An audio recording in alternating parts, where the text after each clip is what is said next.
할렐루야. 우리 말씀 중심으로 기다리는 자가 주는 희망, 기다리는 자가 주는 희망이라는 제목으로 하나님 말씀 전하겠습니다. 말씀을 전하기 전에 우리는 지금 새로 시작하는 법을 배우고 있고 지금 새로 시작하고 있어요. 제가 10여 년 전에 교회를 새로 시작할 때 참 어설펐어요. 여러 가지로 부족하고 그때 뭔지도 모르고 열심히 했는데 10년을 하면서 많은 하나님의 은혜를 주셨고 또 새로 시작해도 될 수 있겠다라고 하는 담대한 마음도 주셔서 새로 또 시작합니다. 제가 안정을 택했다면 새로 시작하지 않았을 거예요. 새로 시작하는 데 있어서 가장 중요한 걸 이야기하려고 해요. 뭐든지 새로 시작하려고 하는 사람들은 과거를 빨리 잊어버리고 지금까지 누리던 것을 다 포기해버리고 그러지 않고 자꾸 과거에 얽매이게 되면 새로 시작이 절대 안 돼요. 새로 시작. 과거에 누렸던 것, 과거에 함께했던 것들 이런 것들을 자꾸 생각하면 새로 시작이 절대 안 돼요. 그래서 새로 시작하려면 이제 과거를 다 끊어버리고 잊어버리고 지금 여기에 집중하는 것이 굉장히 중요합니다. 좀 답답하죠? 왜? 과거에는 여러 가지 관계식도 있었고 내가 쉽게 편하게 할 수 있었던 일들이 있었는데 이제는 그런 것들을 다시 새로 만들어야 되고 다시 해야 됩니다. 근데 좀 기대가 돼요. 어제도 우리 예담이 친구들이 왔지만 저에게는 하나의 희망이었어요. 그게 애들이 북적대고 하는 걸 보니까 참 기쁘더라고요. 마음속에 여러 가지로. 그래서 파자마 파티를 한다는데 사실 파자마 파티 하면 힘들어요. 엄마가 힘들고 한데 그래도 내가 기쁘게 파자마 파티 해 이렇게 허락을 한 게 사실 사람이 제일 중요하지 않습니까? 좀 귀찮은 게 과거에 제가 보니까 성탄절을 외롭게 보내는 것이 가장 힘들어요. 지금도 그렇고 소외된 사람들 그런 사람들이죠. 이제 성탄절을 제가 보내면서 녹초가 됐어요. 제가 전도사를 했기 때문에 성탄절을 보내면 힘들어요. 발표회도 연습시켜야 되죠. 애들이 다 데려와야 되죠. 사실 되게 힘들어요. 성탄 그거 준비해야 되죠. 한 달 정도는 아주 기진맥진 되는데 그러면 단순히 힘들기만 할까? 절대 그렇지 않죠. 성탄절을 보내면서 그 아이들 기뻐하는 모습 보면서 내가 행복하고 또 성도들이 나와서 찬양하고 준비한 여전도회 남전도회들이 꽃갈 모자 산타크로스 모자 쓰고 와서 막 발표하고 하는 걸 보면서 굉장히 흐뭇해요. 하나님도 참 기뻐하시겠구나. 그러니까 여러분 성탄절을 세상 사람들처럼 인조이 하려고 하면 안 돼요. 절대로. 불행해져요. 헌신하려고 하고 성탄절을 누군가의 기쁨, 예수님이 탄생하심으로 누군가의 기쁨을 주었듯이 우리에게 그런 마음을 가지고 있다면 참 좋을 것이다. 그렇게 생각을 합니다. 그래서 내년부터는 우리가 좀 더 많은 사람들을 초청하고 또 오늘 우리 음식하는 거 또 주변에 좀 나눠주고 하려고 해요. 그래서 우리 예담이 친구 채우 밑에 생겨서 거기도 주고 여기도 새벽 좀 들고 이렇게 하려고 합니다. 이쪽에는 성탄 문화가 별로 없기 때문에 우리가 이제 새롭게 만들어가는 것이 중요할 것 같습니다. 또 부활절 되면 우리 17세기, 18세기 부흥회 때 했던 것처럼 얼마나 좋아요. 여기다 보물찾기도 하고 달걀도 숨겨놓고 찾아오게 하고 인천에서는 안 되는데 여기는 충분히 되잖아요. 그런 것들을 하려고 합니다. 여러분 새로 시작하는 것은 여러분이 어떤 그림을 그리느냐가 중요합니다. 아무 그림을 그리지 않으면 그림이 되지 않지만 여러분이 무엇인가 끈적거리면 그것이 합쳐져서 멋진 그림이 될 줄 믿습니다. 그래서 어제도 예담이 친구들이 이렇게 오는 거 다들 이렇게 맞아서 준비하고 이렇게 해주는 거 보니까 소망이 있고 막 희망이 생깁니다. 희망 주는 사람이 됩시다. 옆에 있는 사람에게 희망을 주는 사람이 됩시다. 이렇게 인사하시면 희망을 주는 사람이 됩시다. 오늘 성탄 2부입니다. 기다리는 자가 주는 희망이라는 제목으로 하나님 말씀 전하겠습니다. 우리는 저번 주에 믿음이란 무엇인가에 대해서 살펴봤습니다. 믿음이란 무조건 신뢰해 주는 것이라고 했습니다. 믿음이란 뭐라고요? 믿을만 하기 때문에, 내가 머리로 이해가 되고 이성적으로 논리적으로 이해가 되기 때문에 믿어주는 게 아니라, 성경에서 말하는 믿음이라고 하는 것은 무조건 신뢰해 주는 겁니다. 그래서 믿는 사람은 끝까지 기다린다고 했어요. 믿음이란 그래서 다양한 스펙트럼을 가지고 있는데, 믿음이란 끝까지 기다리는 거다. 믿음이란 뭐라고요? 끝까지 기다리는. 그래서 믿으면 시므온처럼 예수님이 이 땅에 구원자로 오실 것이라고 하는 것에 대한 메시지를 듣고, 설령 그 예수님이 오시지 않는 것 같은 캄캄한 절망 속에서도 끝까지 기다렸어요. 다른 사람들은 안 오실까 보다 하고 다 포기하고 다 떠나갔지만, 그러나 시므온은 끝까지 기다렸어요. 왜요? 믿었기 때문에. 이것이 바로 믿음입니다. 믿음이라고 하는 말은 다양하게 표현된다고 그랬죠. 어떤 데는 사랑으로 표현되기도 하고, 어떤 데서는 이 기다림으로 표현되기도 합니다. 한두 번 믿어주는 것, 또 어느 정도까지 믿어주는 것, 그것은 진정한 믿음이 아닙니다. 믿을만 하기 때문에 믿어주는 것, 그거 누구나 다 할 수 있어요. 그러나 성경에서 말하는 믿음은 하나님의 약속을 믿고 끝까지 기다려주는 겁니다. 그래서 오늘 시므온은 전혀 바랄 수 없는 중에 바라며 기다렸습니다. 왜요? 주의 그리스도를 보기 전에는 죽지 아니하리라는 하나님의 약속을 성령께서 주셨기 때문이죠. 우리도 마찬가지입니다. 덥죠? 저도 더워요. 하나님의 약속을 붙들지 않으면 흔들립니다. 신앙이 흔들리고 믿음이 흔들립니다. 그래서 절대 기다릴 수 없습니다. 그러면 왜 하나님은 이 시므온이라고 하는 이 한 사람을 택해서 독특하게 기다리는 사명을 줬을까? 왜 하나님은 이 한 사람의 인생 전체를 기다리는 일로 허비하게 하시는가? 그렇게 생각할 수도 있어요. 그렇죠? 사명, 그러면 우리가 큰 거 생각하잖아요. 복음을 전하고 주를 위해서 죽고. 그런데 시므온의 사명은 뭐냐면 그냥 기다리는 거였어요. 누구를? 예수님이 오는 것을 기다리는 거였어요. 그러니까 우리가 딱 생각하기에 시므온의 인생은 기다리는 일로 허비하는 것 같아요. 아무것도 못해요. 기다리는 일에 집중하는 거예요. 여러분, 기다려본 사람들은 알아요. 얼마나 애가 타는지, 얼마나 조바심을 갖고 있는지. 어떻게 보면 비현실적인 기대죠. 한 사람의 인생 전체를 망치는 것 같고 허비하는 것 같아요. 굳이 기다리지 않더라도 주님은 때가 되면 오시는 분 아닙니까? 굳이 시므온이 기다리지 않더라도 하나님은 때가 돼서 예수님을 보내실 건데, 왜 이 시므온이라고 하는 사람을 택해서 굳이 기다리게 하시는가? 그 말이죠. 우리도 가끔 그런 생각을 할 때가 있어요. 굳이 내가 노력하고 힘쓰지 않아도 하나님은 하나님의 일을 하시는데 내가 굳이 기다릴 필요가 있는가? 내가 굳이 이 일을 할 필요가 있는가? 내가 굳이 기도하지 않더라도 이루어질 일인데 내가 굳이 기도할 이유가 있는가? 내가 굳이 뭔가 하지 않더라도 하나님이 알아서 하실 텐데 내가 발벗고 나설 이유가 뭐가 있는가?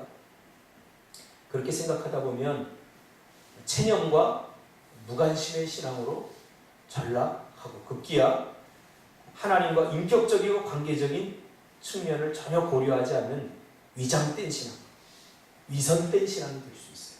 하나님 따로 나타나 그렇게 될 수 있다. 하나님이 시므온에게 기다리라 하는 사명을 주셨어요. 어떻게 보면 할 일도 별로 없는 것 같아요. 그럼 마음고생만 심할 뿐이죠. 근데 그것이 사명이었다는 거예요. 그리고 예수님이 오실 때까지 끝까지 기다렸어요. 기다리면서 뭐 했을까요? 야, 예수님 반드시 오시오. 사람들이 그랬을 거 아니에요. 왜 구원자가 안 오시는 거야? 왜 메시아가 안 오시는 거야? 그랬을 거 아니에요. 그러면서 포기하고 떠나는 그 사람들에게 반드시 예수님이 오시오. 반드시 하나님은 약속을 지키신 분이야. 그러면서 믿음을 전했다는 거예요. 이것이 바로 시므온이 한 역할입니다. 여러분, 이것이 신앙입니다. 신앙은 관계적이고 인격적이라고 했습니다. 이 말을 쉽게 설명하면 하나님은 작은 것 하나까지 우리와 함께 하시기를 원하신다. 신앙은 관계적이고 인격적이다. 이 말은 하나님은 작은 것 하나까지 우리와 함께 하기를 원하셔요. 관계가 어떻게 이루어집니까? 서로 이해하고 서로 교제 속에서 관계가 지속되는 거 아닙니까? 제가 예전에도 얘기했잖아요. 저하고 굉장히 친했던 친구. 그래서 오핀으로다가 피를 내가지고 혈서까지 썼어요. 원래는 깨물어서 혈서를 써야 되는데 그런 용기는 없으니까 우리 핀에서 우리 평생 형제 맺자. 그리고 오핀으로다가 이렇게 해서 실로 묶어가지고 피를 내서 우린 형제다 하고 혈맹으로다가 이렇게 썼는데 고등학교 때 그렇게 친했었어요. 근데 한참 시간이 흐르면 만나니까 남처럼 느껴져요. 왜 그래요? 교제가 없었고 관계하지 않기 때문에. 여러분 하나님을 만난 적이 언제입니까? 하나님과 친밀하게 이야기 나눈 적이 언제입니까? 교제가 없는 신앙, 관계가 이루어지지 않는 신앙은 그것은 뭔가 잘못되고 있는 거예요. 그렇죠? 집사람하고 저하고 가끔 다투면 말을 안 합니다. 관계가 안 되죠. 그 사이에 뭔가가 갈등이 있기 때문이죠. 하나님과 우리 사이를 내는 것은 죄입니다. 죄가 하나님과 우리 사이를 내는 거죠.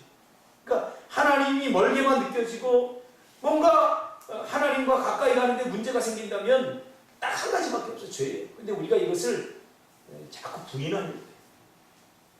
하나님은 우리와 교제하기 위해서 우리를 만드신 거예요. 우리와 함께하기 위해서 우리를 만드신 거예요. 그래서 기독교 신앙의 핵심은 뭐냐면 교제 공동체입니다. 교제 공동체. 공동체적이라는 사실을 우리가 절대 잊지 말아요. 다른 종교는 혼자만 잘하면 됩니다. 돌을 닦는 거, 그래서 혼자 깊은 자리에 들어가서 혼자 돌을 닦아요. 자기 수양만 잘하면 됩니다. 그래서 자기 마음 컨트롤을 잘하고 자기 혼자만 잘하면 됩니다. 그러나 기독교는 관계적이기 때문에 철저히 나 혼자만 잘해서는 안 돼요. 그래서 사랑해야 되고 그래서 미워하면 안 돼요. 불교에서 미움을 없애는 방법은 무념의 상태를 만드는 거예요. 불교에서. 그래서 깊은 산에 들어가서 아무 생각도 안 해요. 그냥 멍 때리고 있는 거죠. 도라고 할 필요도 없어요. 그냥 여기서도 할 수 있는 거예요. 아무 생각도 안 해요.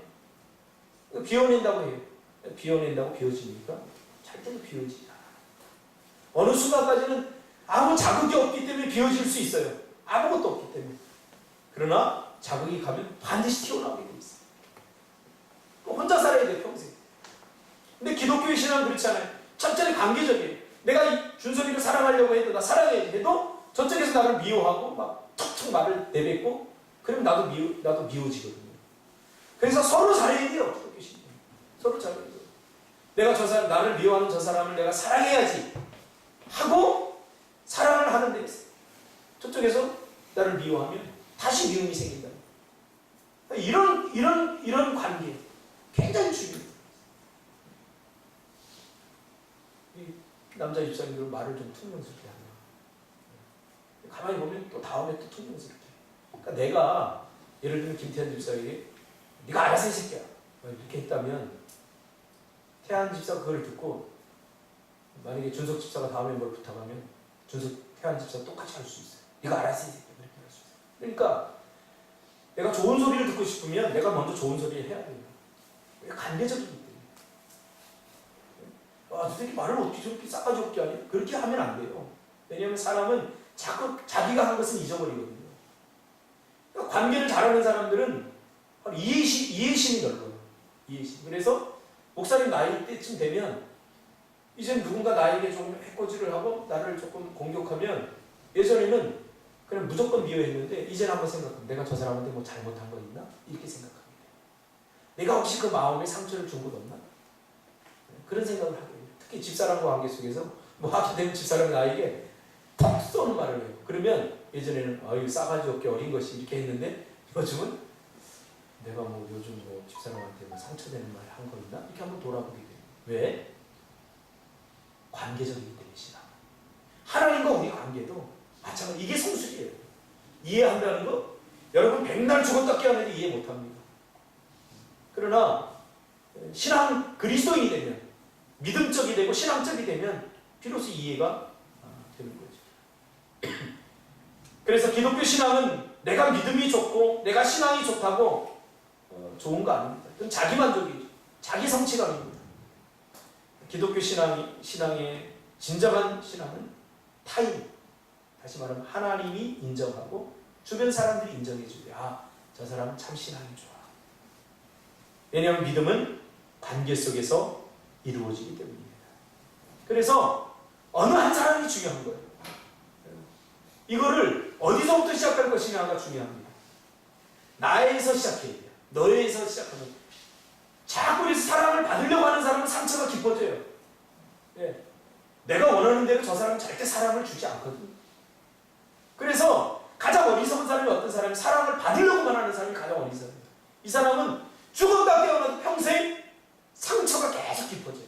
제가 상담을 해보니까 어떤 사람이 상처를 많이 받느냐, 자꾸 받으려고 하는 사람, 사랑도 받고 뭔가 관심도 받고 뭔가 자꾸 받으려고 하는 사람이 상처가 자꾸 깊어져요.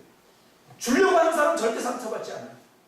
사랑을 주고 뭔가를 자꾸 주려고 하는 사람은 절대 상처받지 않아요.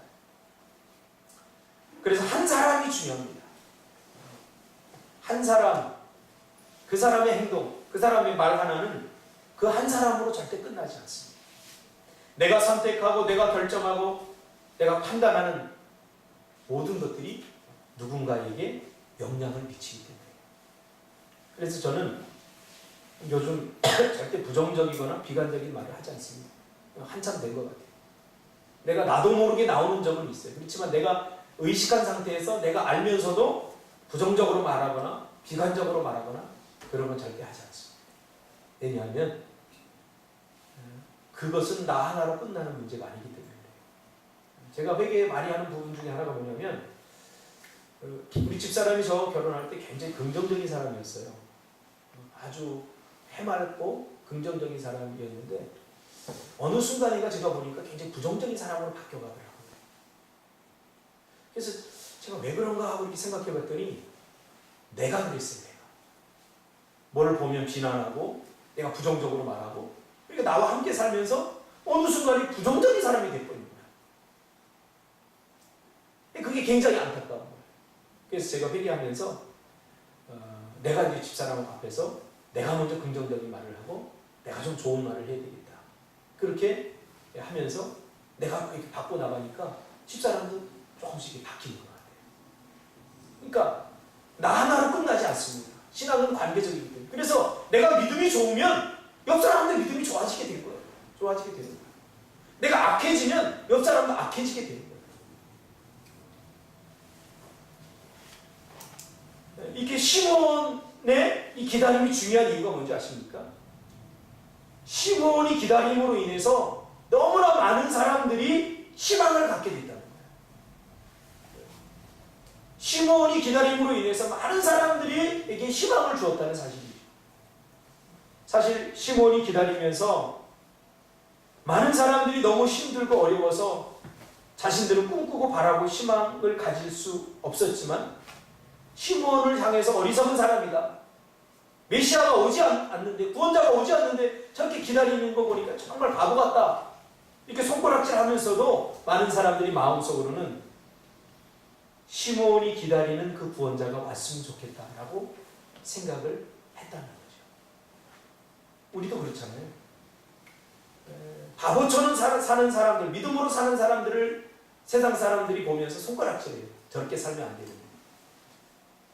그러면서도 은근히 우리를 기대해요.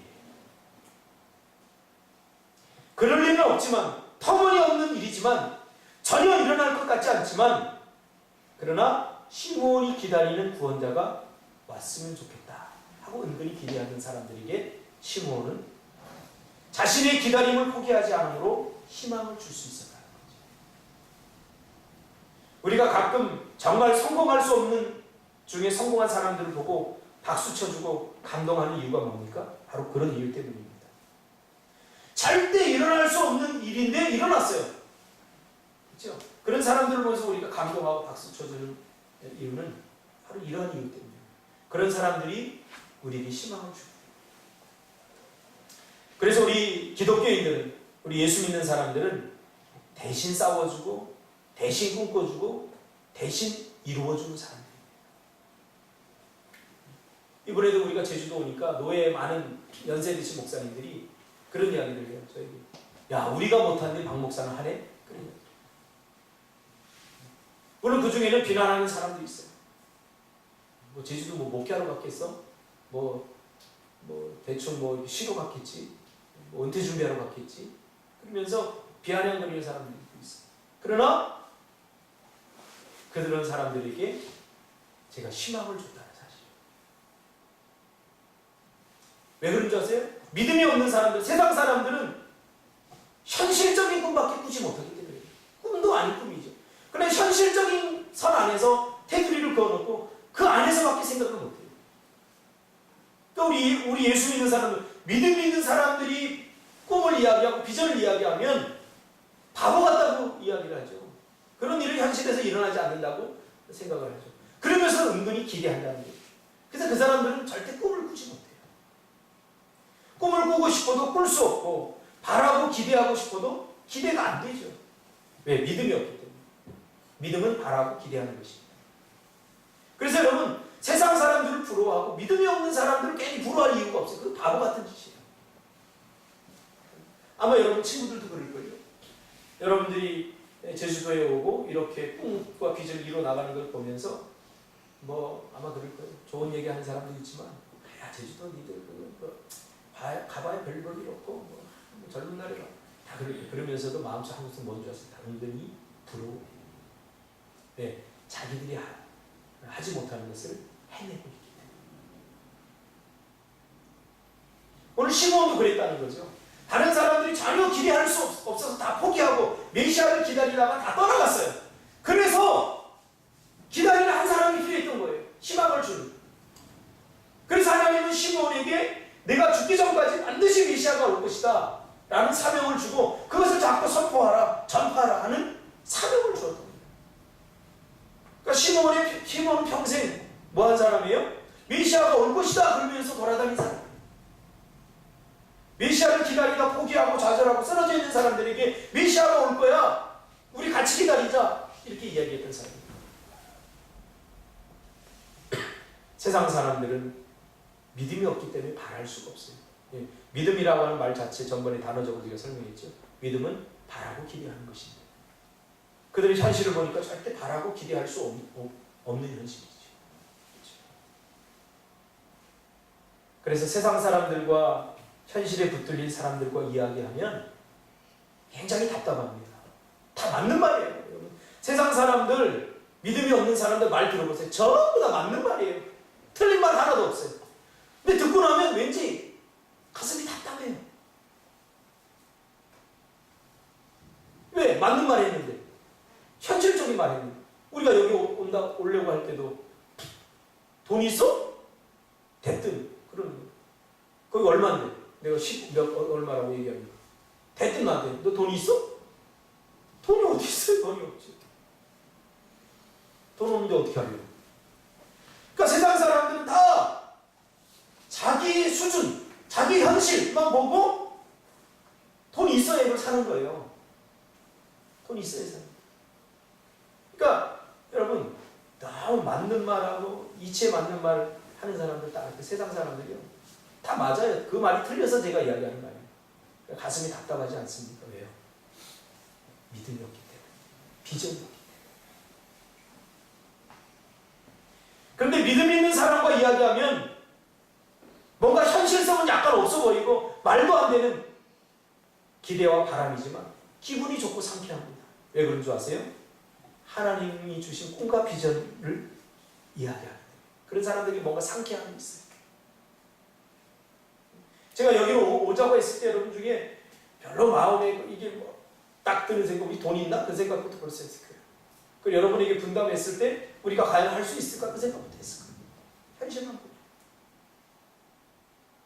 보죠. 저는 바보입니까? 현실이 안 보입니까? 저도 현실이 다 보여요. 제가 늘 이야기하지만 저는 인천에 있는 게 훨씬 안락하고 편안한 삶을 따지면 훨씬 안락하고 편안해요.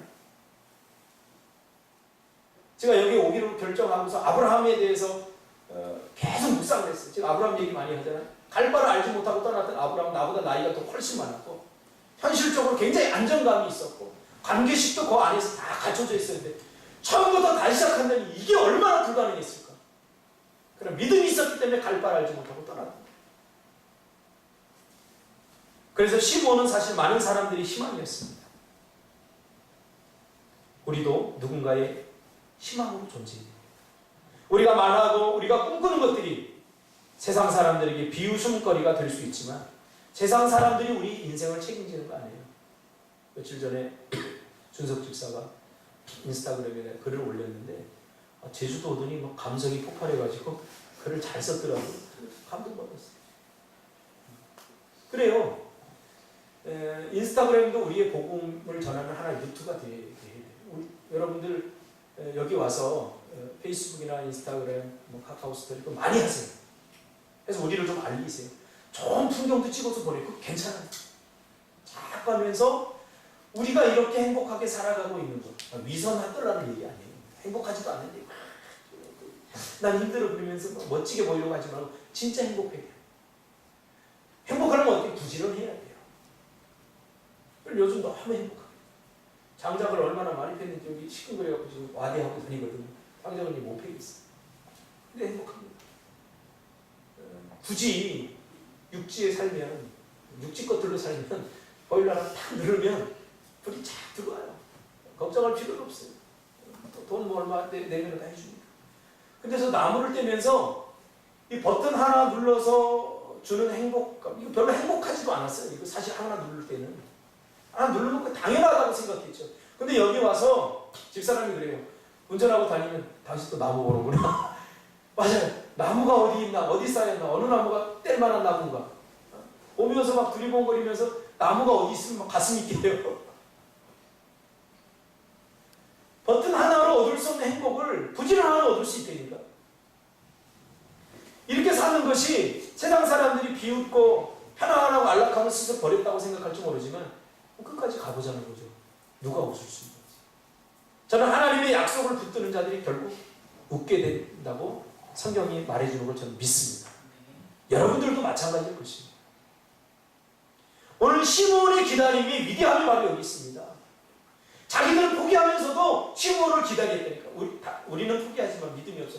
너를 계속 기다려줬으면 좋겠다. 그리고 오늘 시므온이 성경에서 말했던 그 약속의 메시아 예수 그리스도가 나온 것을 눈으로 보게 된 거죠.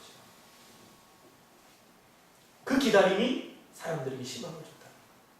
그러니까 여러분이 믿음 생활을 이렇게 하는 게 누군가에게 희망을 줄 수 있어요. 제가 군대에 있을 때 가니까 다 술 먹으라고 워카에다가 술을 따라주고 담배도 닦거나 나와서 춤추라고. 제가 하나도 안 했어요.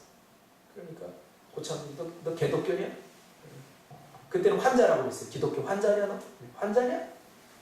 그러면서 정말 멸시하고 무시당하고 사람 취급도 안 하는 거예요. 사람 취급.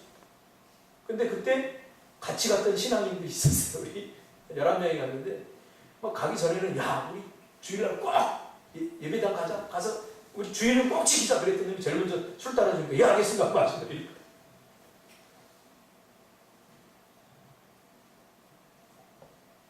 근데 어느 날 제대를 며칠 앞둔 병장 하나가 저를 부르더니 야 정말 그리스도는 너밖에 없구나. 그럼 자기가 장로 아들이래요. 그러면서 자기가 책을 요만한 거 저한테 하나 주더라고요. 예수 믿는 청년이 군생활을 하면서 겪었던 그 간증 써놓은 책을 하나 주면서 앞으로 내가 목숨 걸고 너 주일 성수하는 건 내가 지켜줄게. 나는 비록 여기 와서 신앙 타락했지만 장로 아들인데 실패했지만 내가 네 신앙을 지켜줄게. 그러면서 주일 딱 되면 야 박경석이 교회 보내. 다른 애들은 못 가게 해. 니네들 쉽게 술 처먹는데 무슨 교회 가. 그러면서 나만 갔어요. 은근히 기대하는 게 있어요. 요즘 제 후배 하나가 저에게 희망을 주고 있습니다. 우리 집사람도 아는데 이정인 목사라고. 조금 나상 하나 풀린 것 같아요. 죄송합니다. 목사한테 이런 얘기해서. 친구 중에도 약간 좀 그런 친구들이 있어요. 약간 모질하는 듯 하면서 저 친구가 과연 목회를 할 수 있을까? 그런 친구가 하나 있었어요. 어느 날은 제가 결혼했는데 우리 어린이집 할 때 전화가 와가지고 형, 나 갈 데가 없는데 형네 집에서 좀 살아도 돼요? 저하고 별로 친하지도 않았어요. 근데 그래 그럼 와라 갈 데 없으니까. 그래서 어린이집에서 할 때 우리가 방 하나 이렇게 빌려줘서 데리고 있었던 친구입니다. 그 친구가 늘 저에게 했던 얘기가 있어요. 형, 저는 나중에 철학을 더 공부해서 철학 박사학위를 따서 신학과 철학의 조합을 이루면서 나중에 강의하겠다. 자기 교수 되겠다. 그래서 별로 희박하니까 그래 되려면 되라. 아 그래 돼. 그래 열심히 해. 그랬어. 그리고 가만히 잊어버리고 전혀 기대를 안 했어요. 그 친구 통영 친구거든요. 근데 엊그제 이영모 목사 와가지고 형 종인이 박사학위 철학 울산대에서 박사학위 철학 박사학위 따가지고 강의 다니고 요즘 책도 썼어. 그 책을 보여주는 거예요.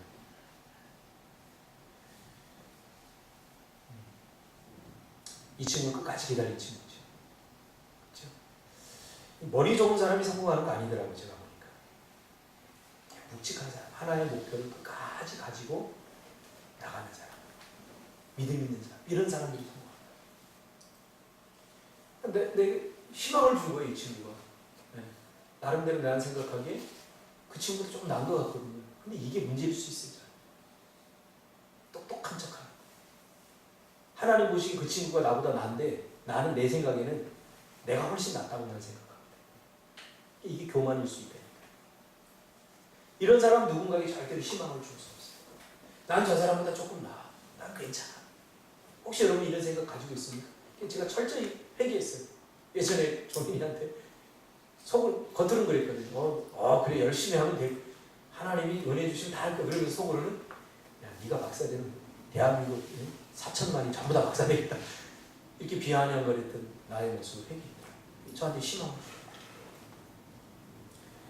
믿음이 있으면 누군가에게 희망을 줄 수 있지만 믿음이 없으면 절망만 주는 거예요. 다 맞는 말 하는데 절망인 거예요.